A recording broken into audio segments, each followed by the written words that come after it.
I'm Alisa, 30 years old. That day was my parents' golden wedding anniversary, a grand celebration held at the most luxurious hotel in the city, with over 200 guests and a live orchestra. I stepped out of the car, wearing the black dress my mother once praised as elegant, like a Wall Street lady. In my hand was a carefully wrapped gift box.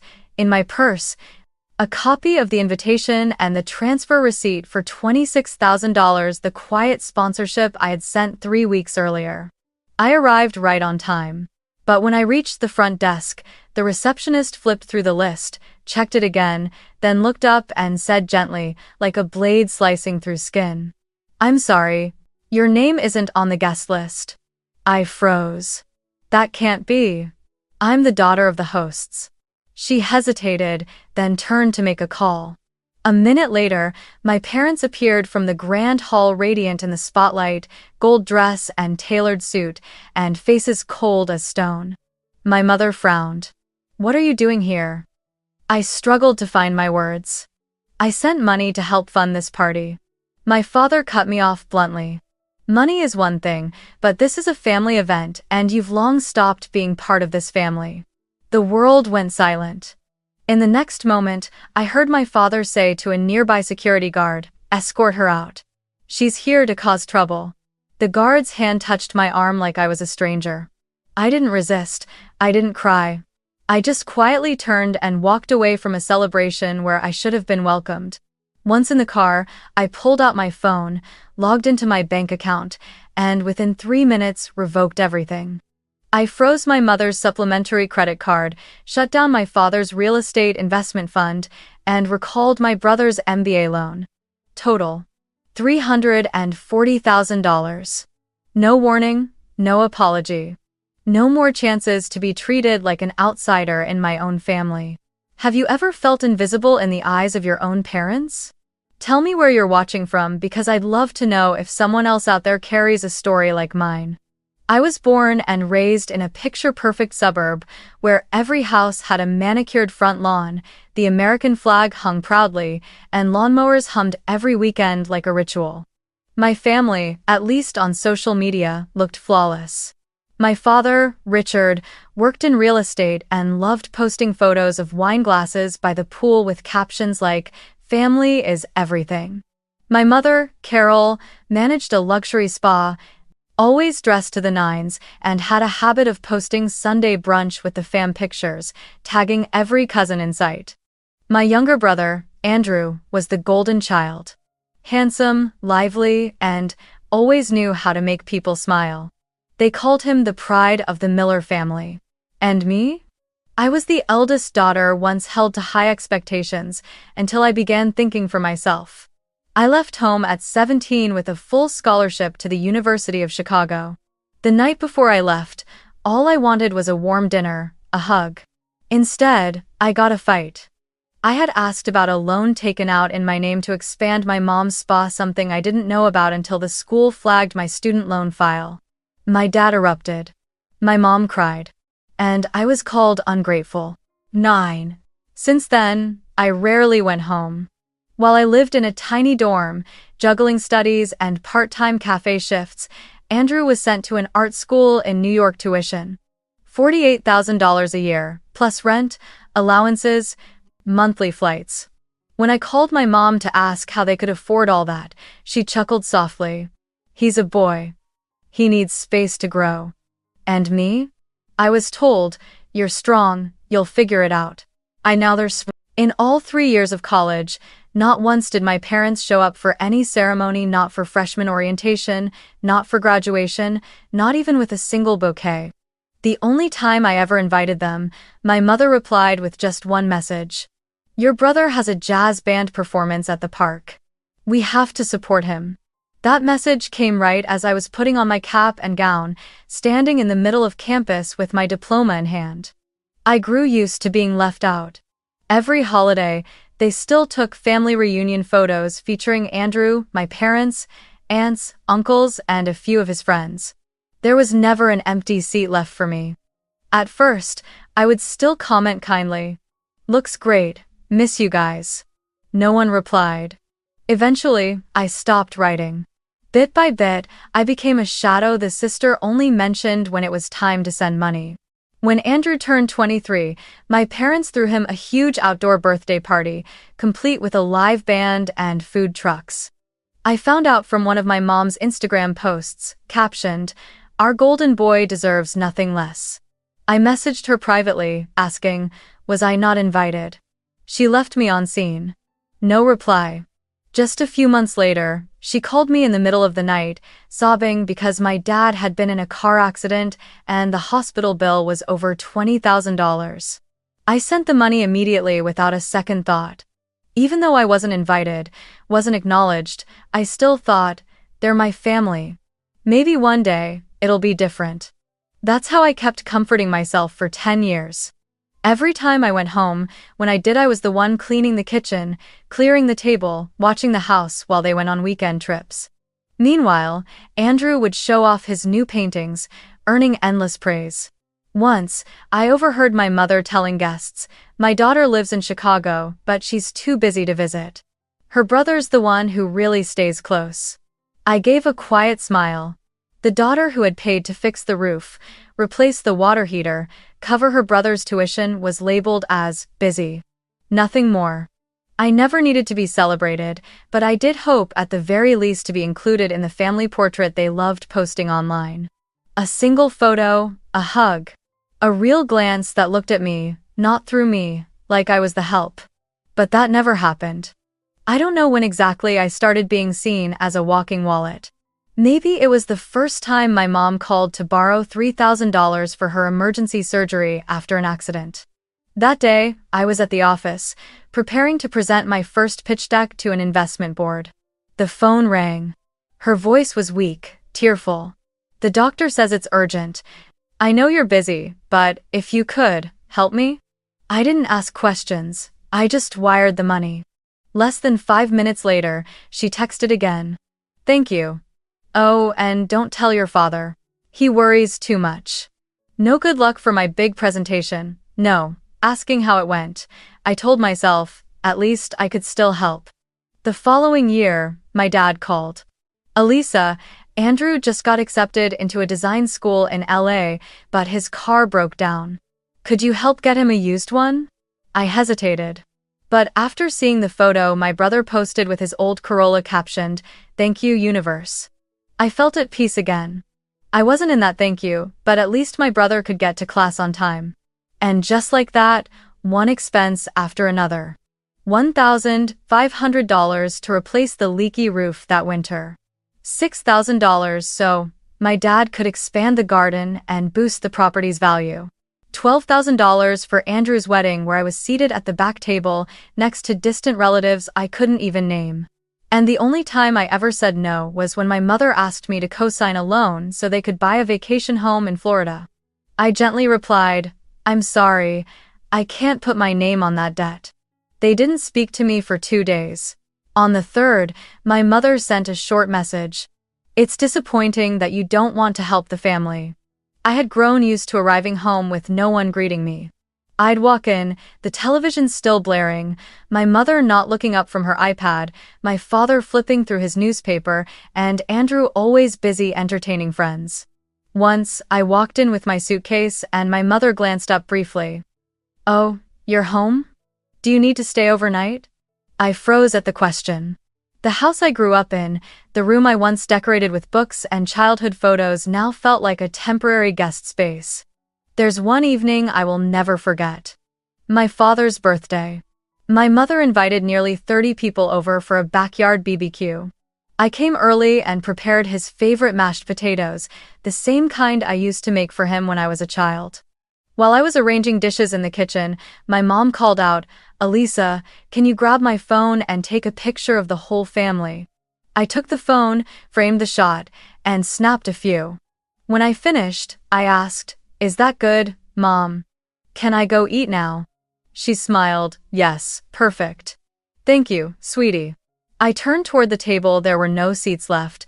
No one offered. I sat on the porch steps, ate in silence, and watched the entire family laugh in front of the camera. That photo went up that same evening with the caption, "Family where love begins and never ends." I wasn't in it, I was the one holding the camera. I never demanded anything. Never expected to be praised. But there were moments when the weight of unfairness pierced through my chest. One Christmas evening, as I helped my mother clear the dishes, Andrew walked in holding a brand new pair of headphones. "Mom, these are the ones I bought, right?" She lit up. "Oh my God, yes. Totally your style. Put them on, let me see." I stood by the sink, hands still wet with soap, and quietly asked, "Mom, did you see the scarf I gave you?" She flinched. "Oh, that was from you? I must have put it somewhere." Gradually, I became a silent shadow in that house.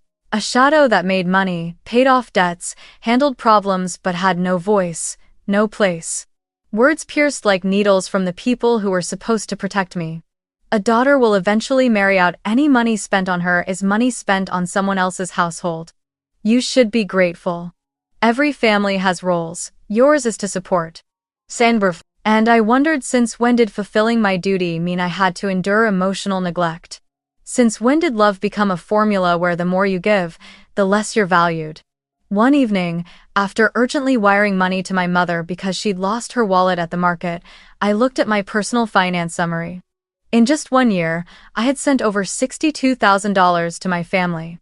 And I couldn't recall a single time they'd called just to ask, "How are you?"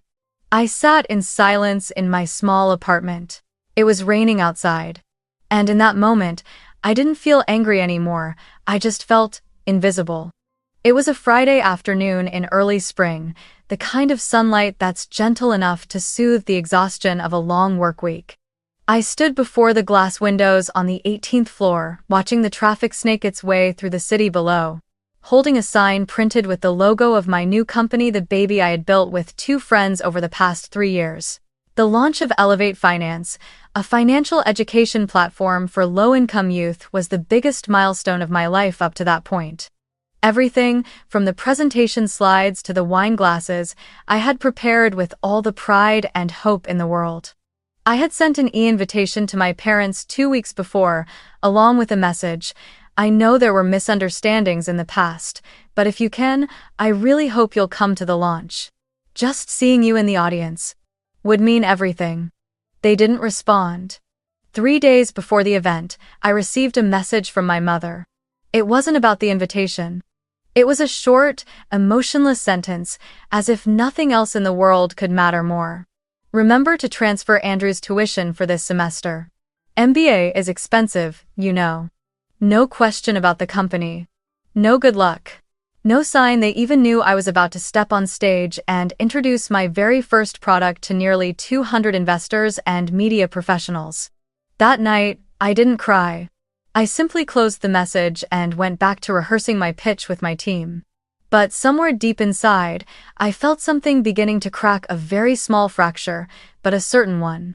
On the day of the launch, I wore the navy blue suit my mother once said looked best on me. I stepped onto the stage under the dazzling lights and told the story of why I started this project, how I had gone through school with no help, how I had to manage loans on my own, how I skipped meals just to afford textbooks. I spoke from the heart, and when I finished, the room erupted in applause. My teammates had tears in their eyes. An investor came forward, shook my hand, and said, "You've inspired all of us." I looked out at the audience. No one with the last name Miller was there. I thought maybe it was time to let go of hope. But then, a week later, my mother called. Her voice was softer than usual, almost hesitant. "Alisa, your father and I are thinking of throwing a 50th wedding anniversary party. The golden one, you know. But the budget's a little tight." She paused, then added, "I don't want to cut back on the evening reception. You know your dad likes things to be grand." I didn't respond right away. My mind froze. No one had asked how the launch went. No one mentioned the photo I posted with the caption, "Thank you to myself for not giving up." But still I said yes, I agreed. 3 days later, I transferred $26,000, a sum enough to book a luxury wedding hall, a live orchestra, catering, and decorations under the theme, Golden Love. In the memo line, I wrote, "Wishing you a joyful anniversary celebration." From your daughter Alisa. I don't know what made me do it. Maybe it was the faint hope that this time they would remember. That they would invite me properly. That they would call and ask where I'd like to sit, what I'd be wearing, or even just one simple question. Will you be coming? But like every time before, once the transaction was completed, only one thing followed. Silence. And still, I kept telling myself, maybe this time will be different. What I didn't know was that this would be the last time I held on to hope. I sat quietly in my car, not yet starting the engine. The soft golden light from the hotel's grand entrance reflected off the windshield, casting a hollow glow across my face. Outside, music still floated through the air from the party I had just been thrown out of. No apology, no recognition, no shame. My hands trembled slightly, not from anger, but from that numb, final feeling when a relationship, however fractured for years, gets crushed for good. I reached into my bag and pulled out my laptop. Logged into the company's internal finance system.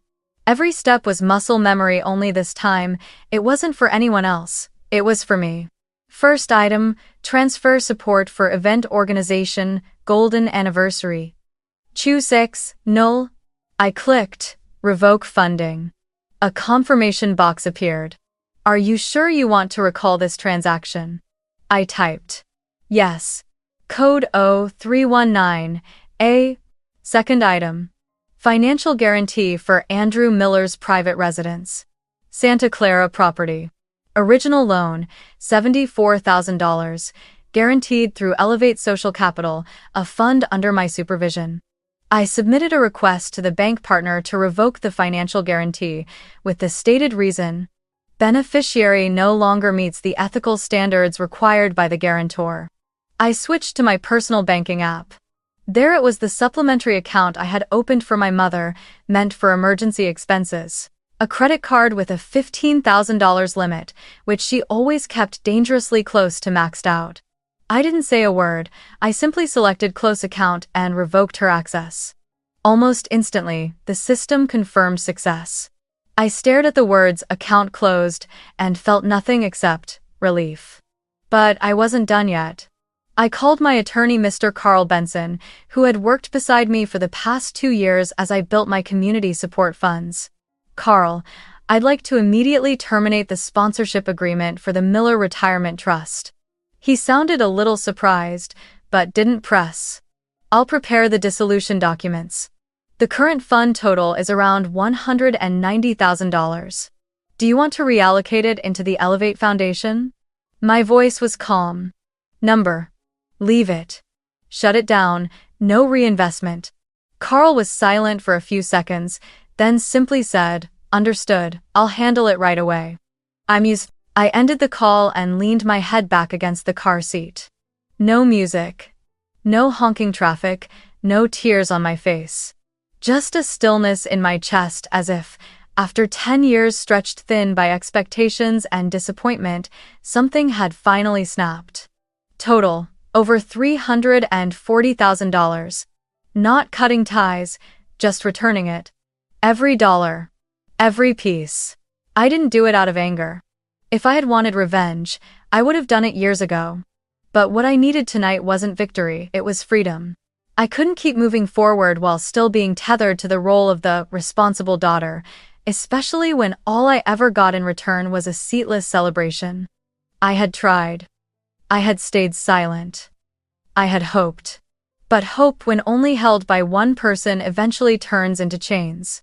And tonight, I took the chains off myself. No screaming, no rebellion, just a few clicks and a heart steady enough to say, enough. I'll buy. Not 10 minutes after I pressed the final command, my phone began to vibrate nonstop. I set it aside on the passenger seat, deliberately not picking it up. But the screen kept lighting up, dimming, lighting up again like a tiny storm pulsing in my palm. When the missed calls hit 15, I just smiled faintly. I knew I had struck the nerve. When it crossed 40, I switched the phone to silent. At the 56th call, I finally picked it up, not to answer, but to see clearly who was panicking at the sound of my silence. Missed calls. Mom, 12. Dad, 9. Andrew, Enoch 2. Uncle Hank. 2. Unknown numbers, probably the event venue. 3. And many more without names. None worth opening. The first text came from Mom. What's going on with my card? It got declined, I'm standing here at checkout. The second, from Dad. The bank says your brother can't access the funds for his house. The guarantee's been revoked? What are you doing? The third, from Andrew. Tell me what the hell is going on. Did you freeze my account? And then, the final message. Urgent. Sharp. We need to talk, now. I didn't respond to any of them. I simply sent a symbol to each. No explanation, no questions, no justification. Because honestly, what do I owe them? On the way home, I stopped at a small shop, picked up a bottle of red wine and a warm loaf of garlic butter bread. I didn't rush. Outside, a light rain had started falling, the droplets tapping softly on the windshield like the quiet rhythm of something that had just ended and something else that was just beginning. I got back to my small apartment in Austin around 8 p.m. The streetlights had just come on, casting a soft amber glow across the wet sidewalk. I kicked off my shoes, turned on the lights, took off my coat, and set the wine on the table when the doorbell rang. 3 knocks. Firm, fast, demanding. I stood still for a few seconds. I could already guess who it was. I opened the door. Andrew. My younger brother stood there, soaked in rain, shirt clinging to his chest, his eyes burning with anger more than I'd ever seen. He was breathing hard, trying to stay composed, but I could see it clearly, that panic creeping into every breath. What the hell did you do, Alisa? I tilted my head slightly and gestured. Come inside, no point standing in the rain. I'm not coming in. I need an explanation. Andrew stared at me, unblinking. I'm in the middle of closing on a house. The bank just told me the guarantee's been pulled. The account's frozen. Mom's card got declined. Dad is losing it. What are you trying to do? I crossed my arms and leaned against the doorframe, calm. What do you think? You know everything in this family runs because of you. Why would you shut it all down in one night? Because I'm not this family's bank, I said, without raising my voice. And I'm definitely not an unpaid servant for a household that's treated me like an outsider my entire life. Andrew froze. For a second, then let out a sharp laugh. So this is it? You launch a startup, get a bit of fame, and now you're here to teach us all a lesson? I didn't react, just looked at him, steady and quiet, like I was staring at a stranger. You don't get it, Alisa. Family means being tied to each other. It means responsibility. You walk away from that now, and you'll regret it later. I looked at him, not angry, not hurt. Just sad. A deep, hollow sadness for someone who once was my little brother. No, Andrew. I'm not walking away from anyone. I'm just done being a shadow that serves people who don't see me as one of them. If responsibility only runs in one direction, it's not family. It's exploitation. Andrew swallowed hard. So you think just because you've got money, that gives you the right to judge us? I exhaled and shook my head. Money doesn't give me that right, but it is my money. And I do have the right to stop pouring it into a bottomless pit where even basic gratitude doesn't exist. He didn't respond, his face was pale with anger. After a moment, he turned away, standing still under the porch as the rain continued to fall.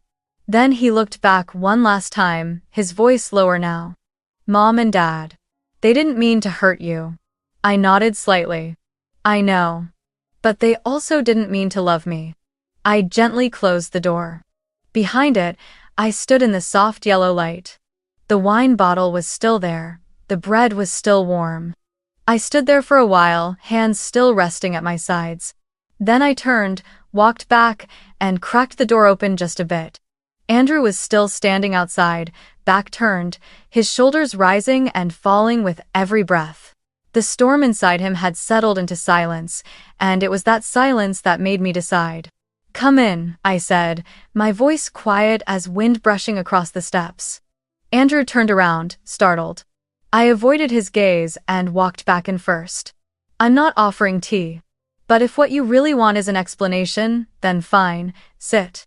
My small apartment smelled faintly of lavender and pine, simple, calm. Andrew sat down across from the dining table, stiff like he was bracing for a verdict. I placed a thick folder in front of him, then took my seat, folding my hands. I'm not calling this a family talk. Because I'm not sure we're still a family. But I want you to understand clearly, this isn't some emotional outburst. It's a conclusion. Andrew glanced at the stack of papers and frowned. What is this? Every single expense I've covered over the past 10 years for Mom, for Dad, for you. For the house, the car, the credit cards, the parties, the tuition, the insurance. Some of it I sent immediately, just because Mom said it was urgent. Some of it I wasn't even asked about, it was just assumed.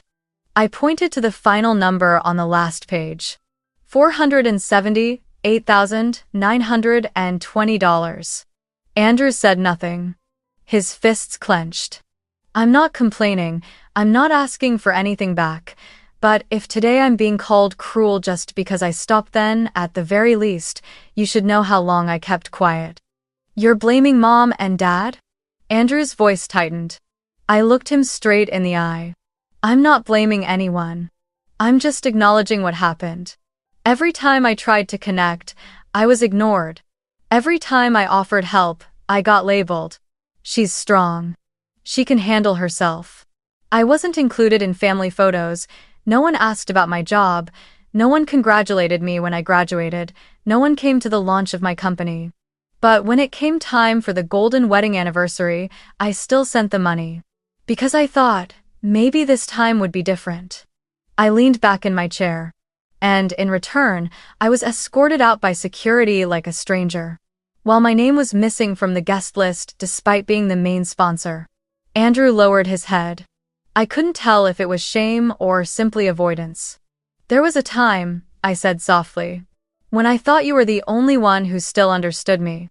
Andrew let out a dry laugh, his voice cracking. You're successful, Alisa. You don't need anyone. You don't need validation from that house anymore. No, I cut in. That's where you're wrong. I needed it desperately. I longed to see Mom nod in approval, to feel Dad's hand on my shoulder, to hear you say, you did great. But I've grown up, Andrew. And I've realized if I keep reaching out to people who never reach back, that's no longer love, that's self-destruction. Andrew stared at me for a long time. Then he finally spoke, his voice no longer angry, but tired. Mom and Dad aren't bad people. I never said they were, I nodded. They're just not the kind of people I can keep sacrificing myself for. I stood, walked over to the bookshelf, and pulled out a small box inside were letters I never sent, photos I printed that no one asked for, greeting cards I bought to mail, and never did. I placed the box gently on the table. I don't hate my family, Andrew. But I also can't keep hurting myself just to hold onto a blood tie they let go of long before I did. I paused, then added slow, but certain. I didn't choose revenge, I simply chose to stop. Andrew said nothing more. We sat there, two people born of the same blood, now like strangers finalizing the terms of a long overdue negotiation. At last, I gestured toward the door. Not to push him out, but to close the moment. Go home now, Mom and Dad probably need you. And me. I need a quiet night. Andrew stood, still silent. At the door, he turned back one last time. There was something fractured in his gaze, but nothing left to say. The door closed. There was no sound of a lock turning, but I knew a much deeper door had already shut long ago. And for the first time I could breathe. Fully, freely. 1 year after being turned away at the golden anniversary of my own parents, I stood in a conference hall in San Francisco, in front of nearly 300 people, mostly women at a seminar called Financial Freedom, Emotional Freedom. I wore a simple white blazer, no flashy jewelry, no dramatic music. But the eyes watching me glowed, not because of what I wore, but because we all shared something. Invisible wounds left by family, emotional debts with no names, and the exhaustion of carrying everything just to be seen as enough. I told my story not with tears, not as a tragedy. I simply said, there was a day I was pulled away by security from the entrance of my own parents' anniversary party. Just weeks before that, I was the one who paid for it. The room went quiet. I heard deep breaths. I saw hands tightening around laps. I looked at them, one by one, and smiled gently. From that moment on, I started truly living. My company, Havenworth, now has over 30 employees, operating in 3 states. We focus on financial literacy and empowerment for women who've experienced financial control in family relationships by husbands, parents, even children. Twice a week, I hold free mentoring sessions for small groups. No one needs to prove they've suffered enough to get help. I ask one question. Have you ever felt like you didn't have the right to the money you earned? And almost every hand goes up. My life now is quiet. There are no more phones ringing nonstop. No more emails from banks about auto payments for other people. No more family parties where I'm invited only to stand outside the frame. I never answered another call from my family. Not a single message, either. I didn't hate them, I just let go. But then, one day, while editing slides for a strategic planning session, I received an email. Cinder Carol Miller. Subject. No subject. Body. We were wrong about you. Just 5 words. No direct apology, no explanation, no persuasion, no promises. Just 5 words, standing alone in an empty message box. I stared at the screen for a long time. I didn't feel anger, no tears, no nervous flutter. Only one thing stirred, quietly, closure.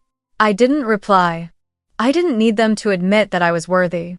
Because I had already been living like someone who is an entire year now without anyone having to grant me a title, without anyone saying, I'm proud of you, without the presence of people who had always been absent in my most important moments. Forgiveness wasn't something I did for them. I forgave. Because every step I take forward can't carry the weight of old rage. Because I no longer want to see my life through the wound they left behind. Because I've spent enough of it trying to be enough for others now, I choose to be enough for myself. That evening, I walked along the edge of Pacific Heights. The city was lit up, the salty wind tangled through my hair, and the sky was so clear I could see the moon's reflection tilting gently on the water.